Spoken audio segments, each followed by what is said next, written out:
I thought I had it all figured out.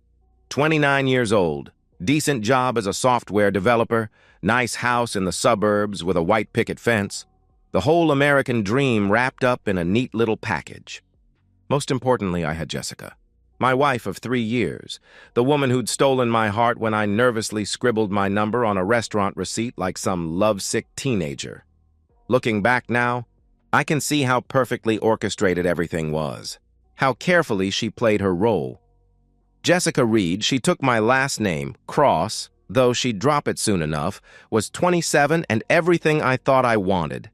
Beautiful in that girl next door way, with auburn hair that caught the light just right and a smile that could make me forget whatever stupid argument we'd had the night before. When we got married, she quit her administrative job without me even asking. Said she wanted to focus on making our house a home. I was happy to support us both on my salary. Hell, I was proud too. That's what husbands do, right? Our wedding was small but perfect. Local venue, close friends and family, nothing fancy but everything meaningful. That's when Ryan, my best friend since college, surprised us with his gift. Not another toaster or picture frame, but a squirming German shepherd puppy with oversized paws and the biggest brown eyes I'd ever seen. Every family needs a dog, Ryan had said, grinning as he handed over the furry bundle. This is Duke. Jessica had rolled her eyes, but I fell in love instantly. Duke became my shadow, my constant companion. While Jessica focused on her mysterious homemaking activities, which seemed to involve a lot of shopping and phone calls, Duke and I developed our own routine. Morning jogs, weekend soccer matches where he'd chase the ball across our backyard, quiet evenings where he'd sprawl across my feet while I coded.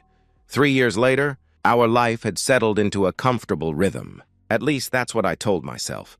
I worked my 9 to 5, came home to dinner on the table, watched TV with my wife curled up beside me and my dog at my feet. Perfect domestic bliss. But lately, something had been off. Jessica was different, more distant. Always on her phone, typing messages with a secretive smile I didn't recognize. Her shopping trips with friends got longer, more frequent. She started closing the bathroom door when she never used to. Little things that individually meant nothing but together formed a pattern my programmer's brain couldn't ignore. I told myself I was being paranoid. Marriage has ups and downs, right? She was probably just bored, needed some space, wanted more excitement in her life. Normal stuff. We'd work through it. That Saturday afternoon changed everything. Jessica announced she was going shopping with her friend Claire, another one of those mysterious trips that seemed to happen every few days now. She kissed my cheek, grabbed her purse, and disappeared out the front door with a cheerful, "See you later, honey." I settled onto our couch with a cold beer, ready to watch Arsenal play. Duke trotted into the living room, tail wagging with that boundless enthusiasm that never failed to make me smile. But instead of his usual tennis ball or rope toy, he had something black clutched in his mouth. "What you got there, boy?" I called, patting my leg. Duke bounded over, dropped his prize at my feet, and sat back with that expectant look that said, "Praise me. I brought you a present." I looked down. My blood turned to ice. Black boxer briefs. Size large. A brand I'd never seen before, definitely not mine. I wear medium, always have. These weren't from my drawer. They weren't from my laundry. They'd never been mine. I picked them up with shaking hands, turning them over, searching for some explanation that would make this nightmare make sense. Ryan had stayed over a few weeks ago after a poker night. Could they be his? But Ryan was smaller than me, wore a different brand, and these looked fresh, recently worn. My mind raced through possibilities, each one more devastating than the last. A laundry mix-up at the cleaners? Wrong size delivered by mistake? But deep down, in that part of my brain that processes code and logic and patterns, I already knew the truth. My wife was cheating on me. Duke sat there, tail still wagging, waiting for his praise. Good dog. He'd done exactly what German shepherds are bred to do: protect their pack, bring important things to their alpha's attention. He'd just delivered proof that my marriage was a lie. I stared at those boxer briefs, then at Duke's innocent face, then around our living room, our home, our life together. Everything I'd thought was real and solid and permanent. The Arsenal match played on the TV, but I couldn't hear it over the roaring in my ears. Something was very, very wrong. When Jessica came home that evening, I was still sitting on the couch, the evidence on the coffee table in front of me. She walked in with shopping bags, humming some tune, completely at ease. "How was the game?" she asked, not even looking at me. "Interesting," I replied carefully. "Duke found something today.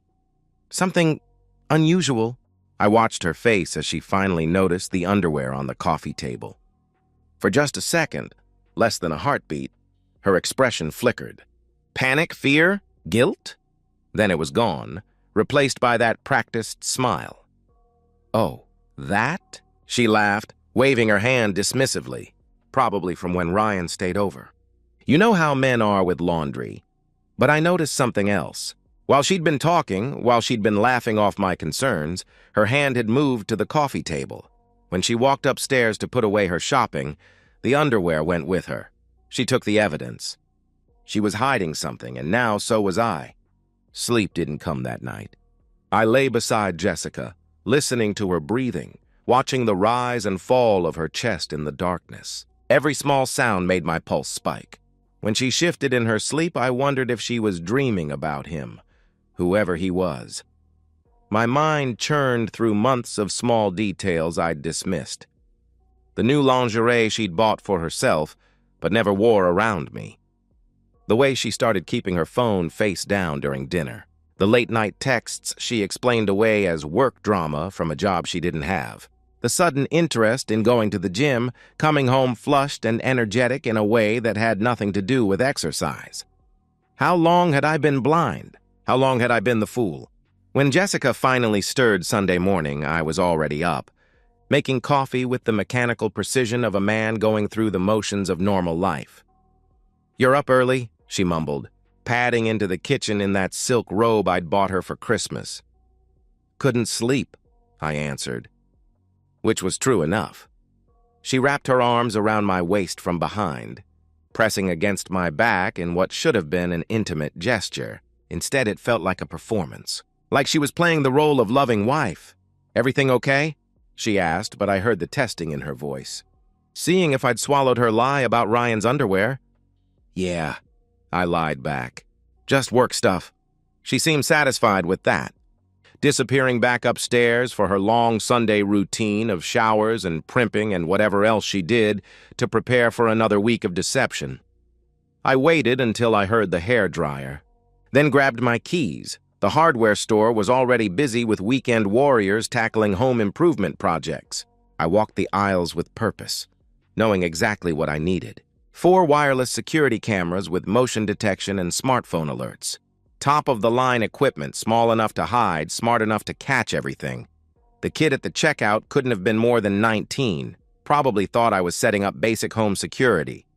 If only he knew he was selling me the tools to destroy my marriage. I drove home with the cameras hidden in a bag of random hardware supplies, screws, electrical tape, the kind of stuff that wouldn't raise questions. Jessica was still upstairs, blow-drying her hair into submission. I worked fast. One camera positioned near the front door, angled to capture anyone entering or leaving. One hidden in the living room bookshelf behind a row of technical manuals Jessica never touched. One in the guest bedroom we used for storage. If she was bringing someone here, that room would give her privacy from the master bedroom. And finally, the most important one, hidden behind a picture frame on the dresser in our bedroom with a perfect view of our bed. Each camera synced to my phone through an app that would send instant notifications when motion was detected. I tested each one, watching myself on the tiny screen, adjusting angles until the coverage was perfect. Then I deleted my browser history, buried the receipts in the garage trash, and forced myself to act normal. When Jessica came downstairs an hour later, I was reading on the couch with Duke sprawled across my feet. She looked beautiful. Hair perfect, makeup flawless, dressed in jeans that hugged her curves just right. Once upon a time, that sight would have made me forget everything else. Now it just made me wonder who she was trying to impress. "I'm going to Claire's for lunch," she announced, checking her phone. "Might do some shopping after." "Have fun," I said, not looking up from my book. She paused at the door and I felt her studying my face. "You sure you're okay?" she asked. You seem distant. I met her eyes, saw the calculation behind her concern. She was wondering if I suspected anything, if her performance was slipping. I'm fine, I replied with a smile that felt like it belonged on someone else's face. Just tired. She seemed satisfied, kissed my forehead like a dutiful wife, and left. The moment her car pulled out of the driveway, I grabbed my phone and opened the camera app. All 4 feeds showed empty rooms waiting. The motion detection was armed. If anyone came into my house while I was gone, I'd know instantly. Monday morning, I took an extended lunch break and drove across town to the law offices of Klein & Associates. Robert Klein had a reputation as the most ruthless divorce attorney in the county, the kind of lawyer you hired when you wanted to destroy your opponent, not negotiate with them. His office was exactly what I'd expected: expensive furniture, law degrees covering every wall, the smell of leather and ambition. Klein himself was a thin, sharp-faced man in his 50s who looked like he'd smile while ripping your throat out. "What can I do for you, Mr. Cross?" he asked, gesturing to the chair across from his massive desk. I explained the situation calmly. Suspected infidelity, surveillance cameras installed, waiting for concrete proof. Klein listened without interruption, occasionally nodding or making notes on his legal pad. "Smart approach," he said when I finished. "Video evidence of adultery changes everything, especially with a prenup in play. You said you have one?" "Yes," I confirmed. "Standard agreement, but it includes an infidelity clause. If either party commits adultery, they forfeit all claims to marital assets." Klein's smile was predatory. "Then if you get that video evidence, she walks away with nothing. House, savings, investments, all yours. No alimony, no property division. Clean break." "How long would the process take?" I asked. "With solid evidence? 60 to 90 days, maybe less if she doesn't contest. Most cheating spouses don't fight when the evidence is overwhelming. They just want it over quietly." I shook his hand, feeling the first spark of satisfaction I'd had since Duke dropped those boxer briefs at my feet. "I'll call you when I have what I need." "Looking forward to it, Mr. Cross," he replied. I drove back to work, buried myself in code and debugs and the familiar rhythm of problem solving. But my phone sat on my desk like a loaded gun, waiting for that first notification. Days passed. Jessica continued her routine: shopping trips, gym visits, mysterious phone calls taken in other rooms. She was affectionate at home, maybe even more than usual, cooking my favorite meals, curling up next to me during movies, asking about my day with what seemed like genuine interest. But I knew better now. It was all performance, all part of maintaining the perfect lie. 1 week after installing the cameras, I was at my desk debugging a particularly stubborn piece of code when my phone buzzed. Motion detected, front door camera. My heart hammered as I opened the app. The timestamp showed 2:14 p.m. on a Wednesday afternoon. Jessica should have been at her book club, another one of those convenient excuses that I'd never thought to question. Instead, I watched a man I'd never seen before walk through my front door like he owned the place. Tall, fit, probably early 30s with dark hair and an arrogant smile that made my blood boil. He looked around my living room with casual familiarity, then turned toward the camera with his arms spread wide. Jessica appeared in the frame, moving toward him with a smile I'd never seen before. Hungry, eager, completely unlike the woman who gave me polite pecks on the cheek. She wrapped her arms around his neck and kissed him deeply, passionately, the way she used to kiss me in the early days of our relationship, the way she hadn't kissed me in over a year. My hands shook as I stared at the screen. This was it. This was the proof I needed. But knowing and seeing were two different things. Watching your wife welcome another man into your home, into your life, into your bed. It cut deeper than I'd prepared for. The living room camera caught them pouring wine, settling onto my couch, touching and laughing like old lovers. Then Jessica stood, took his hand, and led him toward the stairs. The bedroom camera would activate any moment. I closed my laptop, stood up on unsteady legs, and walked to my manager's office. "I need to leave," I told him. "Family emergency." He looked up with concern. "Is everything okay?" "It will be," I answered. I drove home with my phone propped on the dashboard, the live feed playing like the world's most devastating movie. The bedroom camera had activated the moment they walked upstairs. I forced myself to watch as they undressed each other with the easy familiarity of people who'd done this before. Many times before, Jessica looked different with him, alive in a way I hadn't seen in months. She laughed at something he said, threw her head back with genuine joy, pulled him onto our bed, my bed, with an eagerness that made my chest feel like it was caving in. Every red light felt like an eternity. My knuckles were white on the steering wheel, but my mind was crystal clear. I wasn't angry anymore. I was beyond anger.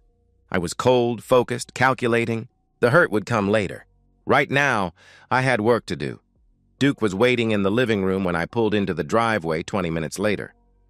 On my phone screen, Jessica and her lover, I'd heard her call him Brandon, were fully engaged, completely oblivious to everything beyond their stolen moment.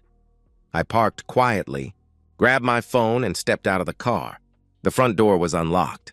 I walked inside to find Duke sitting alert in the living room, ears perked, sensing something was wrong. "Hey, boy," I whispered, kneeling down to scratch his head. His tail wagged, but he stayed focused, watching my face. "You ready to earn your keep?" Duke's tail moved faster. He knew. Dogs always know when the pack is under threat. I could hear them upstairs, moaning, bed springs creaking, Jessica's voice saying things she'd never said to me, making sounds she hadn't made for me in years. My jaw clenched so tight I thought my teeth might crack. I walked upstairs with Duke at my heels, each step deliberate and quiet. The bedroom door was slightly ajar, just enough for the sounds to carry. I took one last breath, centered myself, and pushed it open wide. "What the—" Brandon scrambled backward, eyes wide with shock, trying to cover himself with the sheet. Jessica screamed, pulling the comforter over her chest. "Ethan? Oh my God, what are you— how did you—" I didn't say a word. Didn't need to. I simply whistled. Short, sharp, commanding. Duke lunged. The German Shepherd hit Brandon like a missile, 90 pounds of muscle and fury and protective instinct. Brandon's scream was high-pitched, inhuman, terrified.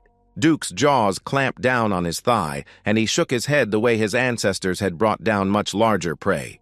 "Get him off! Get him off!" Brandon shrieked, trying to kick at Duke while blood streamed down his leg. Jessica was screaming too, hysterical, trying to pull on clothes while pleading with me. "Call him off! Please, Ethan, call him off!" But I just stood there, arms crossed, watching with cold satisfaction. This was justice. Swift. Brutal. Perfect. Brandon finally tore free, stumbling off the bed in blind panic. He grabbed his pants, hobbled toward the door with Duke snapping at his heels.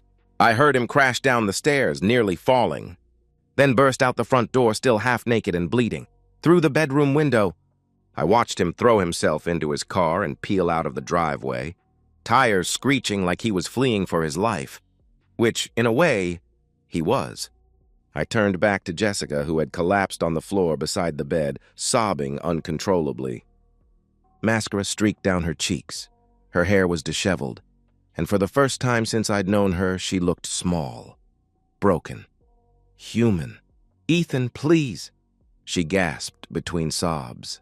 "I'm sorry, I made a mistake. It didn't mean anything. We can work through this." "Get dressed," I said coldly. "Ethan, please. We need to talk about this. I can explain," she pleaded. "Get dressed," I repeated. She scrambled to pull on clothes with shaking hands, still crying, still trying to find words that would somehow undo what I'd seen. But there are no words for betrayal this complete. No explanation that could repair trust this shattered. I walked downstairs with Duke trotting beside me, tail wagging proudly. Good dog, very good dog. He'd done exactly what German Shepherds were bred to do, protect the pack from threats. 5 minutes later, Jessica appeared at the top of the stairs, fully clothed but looking like she'd aged 10 years in the last hour.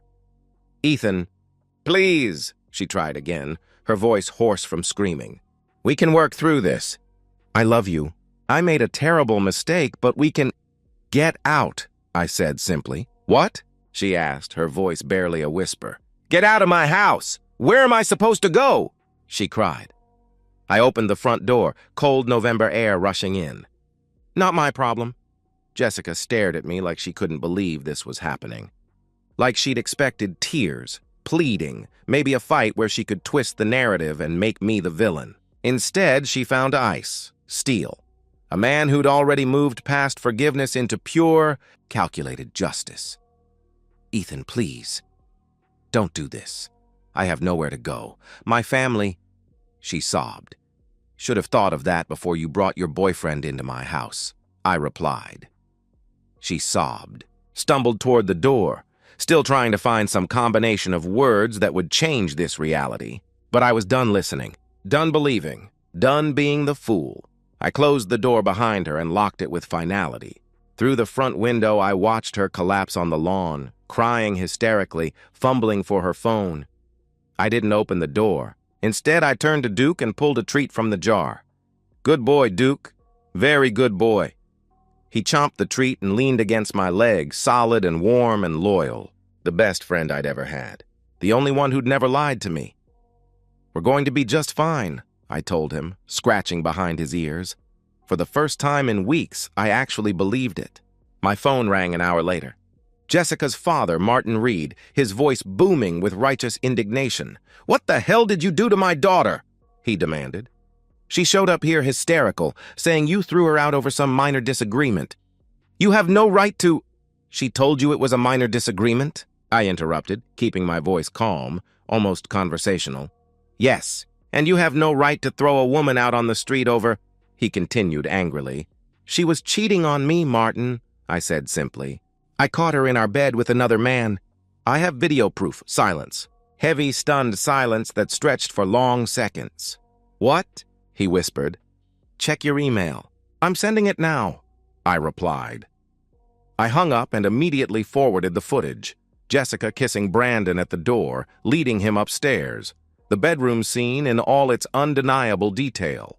I included timestamps, dates, everything a father would need to see the truth about his daughter. 10 minutes later, Martin called back. His voice was quiet now, defeated, ashamed. "Jesus Christ, Ethan. I had no idea." "I'm so sorry," he said. "She manipulated you," I replied. "Just like she manipulated me for months. Maybe years. She's not staying here," he said, his voice hardening with disgust. "I won't have a cheater under my roof. She can find her own place." "Good," I answered. "For what it's worth, son. You deserve better. You always did," he added quietly. The line went dead. I sat in the silence of my house, truly my house now, with Duke curled up beside me on the couch. For the first time since finding those boxer briefs, I felt like I could breathe. The betrayal had cut deep, deeper than I'd thought possible. But I hadn't just survived it. I'd dismantled it piece by piece with precision and irrefutable proof, and I wasn't done yet. Jessica tried calling 17 times that night. I blocked her after the third call. She sent emails, text messages, desperate pleas that I deleted without reading. Her tears didn't move me anymore. Her apologies fell on deaf ears. She'd made her choice when she brought Brandon into our home. Now she could live with the consequences. The next morning I called Robert Klein. "I have the evidence," I said simply. "How clear is it?" he asked. "Crystal." "Video footage of her bringing him into our house, bedroom footage of them together, timestamps, dates, everything." "Outstanding," he replied. "I'll file the papers today. With evidence this solid, we can fast-track the proceedings. She won't contest. Trust me, no lawyer will advise her to fight this." "How soon?" I asked. 60 days, maybe less. "We'll invoke the infidelity clause in your prenup. She gets nothing. No house, no savings, no alimony. Clean break." I smiled for the first time in weeks. "Do it." Jessica's attempts to reach me became more desperate over the following days. She showed up at my office, but security escorted her out. She tried approaching me at the grocery store, but I simply walked away. She even sent her mother to plead her case. But I told Mrs. Reed exactly what I'd told her husband. "Check the footage, see the truth. Then ask yourself if you'd want your son married to a woman like that," I said. The paperwork moved through the system with mechanical efficiency. Jessica hired a lawyer, some public defender who took one look at the evidence and advised her to sign everything without contest. Fighting would only drag out the humiliation, cost money she didn't have, and accomplish nothing. The video evidence was overwhelming. Brandon Hayes tried to press charges against me for Duke's attack. Reckless endangerment, failure to control a dangerous animal, whatever his lawyer could think up. But the district attorney reviewed the case and declined to prosecute. Home invasion, adultery, provocation. Brandon had been trespassing in my home, in my bed, with my wife. Self-defense laws might be murky, but public opinion wasn't. Besides, no jury in the county would convict a man whose dog attacked his wife's lover. If anything, they'd want to buy Duke a steak dinner. Brandon spent 4 weeks in the hospital. Duke's bite had caused severe lacerations that required reconstructive surgery and left permanent nerve damage. The doctor said he was lucky it wasn't worse, but Brandon didn't feel lucky. He could barely walk without pain, and the story had spread through our small community like wildfire. That's the guy who got mauled by a dog after sleeping with someone's wife. He moved to another state 6 months later, seeking a fresh start and anonymity. I heard through mutual acquaintances that he'd never cheated again, not because of any moral awakening, but because the memory of Duke's jaws haunted his nightmares. Some lessons are learned in blood. 60 days later, the divorce was finalized. She didn't contest a single point. Her lawyer had advised that fighting would only make things worse, cost more money, and she'd still lose everything. The video evidence was too clear, too damning, too legally devastating. She got nothing. No house, no savings, no alimony. The prenup I'd insisted on 3 years ago, the one Jessica had signed without reading carefully because she trusted me, because she loved me, because she never imagined it would matter, had an ironclad infidelity clause. Adultery voided everything. Jessica Reed, she dropped my last name immediately, as if that could somehow distance her from the consequences, walked away with her clothes and whatever she could fit in her car. Everything else stayed with me. The house, the savings account, the car I'd bought her for her birthday, the furniture we'd picked out together, the life we'd built. She moved into a cramped studio apartment across town, the only place she could afford on her new cashier's salary at a discount grocery store. It was the only job she could find without references, without a recent work history, without the connections she'd burned when the truth came out. Her parents wouldn't speak to her.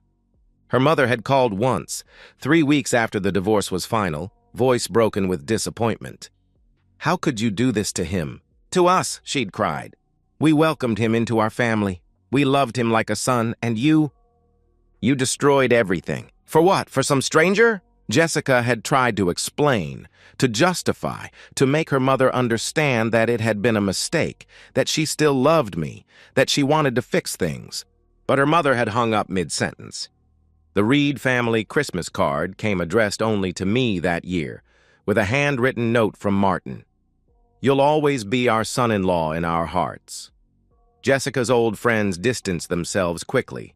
The video had leaked somehow. I genuinely didn't know how, but small towns have big mouths and everybody knows everybody. She became a cautionary tale, the woman whispered about in grocery store aisles and coffee shop lines. That's her. That's the one who cheated on Ethan Cross, with his dog in the house and everything.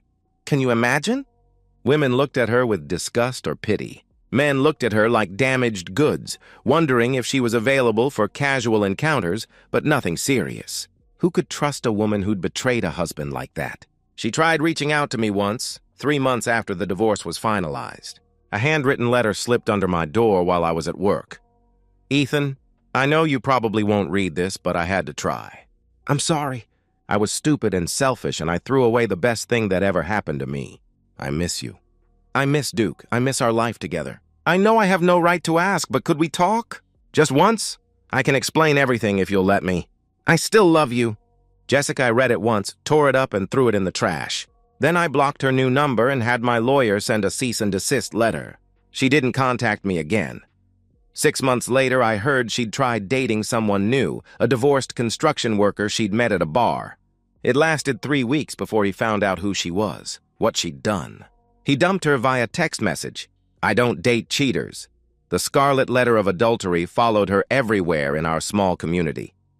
She'd branded herself with her choices, and the brand was permanent. Meanwhile, my life moved forward. I got a promotion at work, senior developer with a substantial raise and more responsibility. The recognition felt good, like proof that I was worth more than Jessica had valued me at. I started dating again, carefully and selectively. Sarah, a graphic designer I'd met at a coffee shop, caught my attention with her quick wit and genuine laugh. She had her own career, her own apartment, her own life that didn't depend on anyone else. Independence I found incredibly attractive after years of supporting Jessica's dependency. Trust doesn't come easy for me anymore, I'd told Sarah on our third date, when she asked about my divorce. "That's okay," she'd replied, squeezing my hand. Good things are worth waiting for. Sarah loved Duke, which was non-negotiable for me. She'd throw tennis balls for him in the backyard, scratch behind his ears while we watched movies, bring him treats from the pet store. Duke approved, which meant everything. Ryan still came over for beers and soccer matches just like old times. But now he brought stories of Jessica's continued downfall, the 2 jobs she worked to make rent, the studio apartment with thin walls and noisy neighbors, the social isolation that came with being known as the town's most infamous cheater. "You feel bad for her at all?"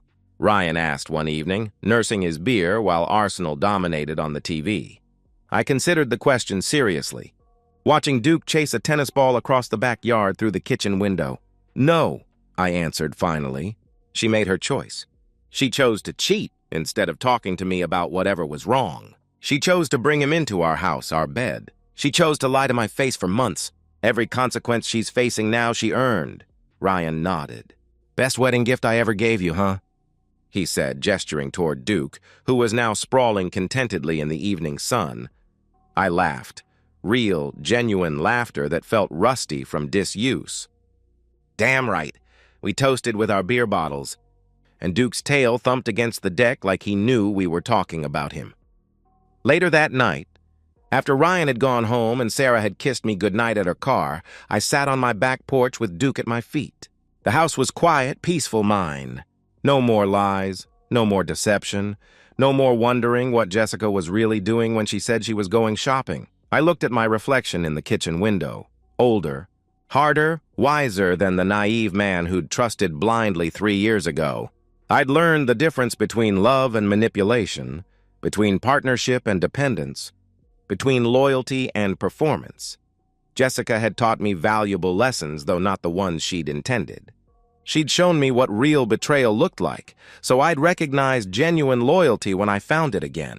She'd demonstrated the cost of taking trust for granted, so I'd never make that mistake again. I didn't regret what I'd done, not for a second, because in the end, I hadn't just survived her betrayal, I'd exposed it, prosecuted it, and emerged stronger from the wreckage. Duke stretched out beside me, gray beginning to show around his muzzle, but still alert, still protective, still the best friend I'd ever had. "Good boy," I whispered, scratching his head. "We did good." His tail thumped against my leg in agreement. We had.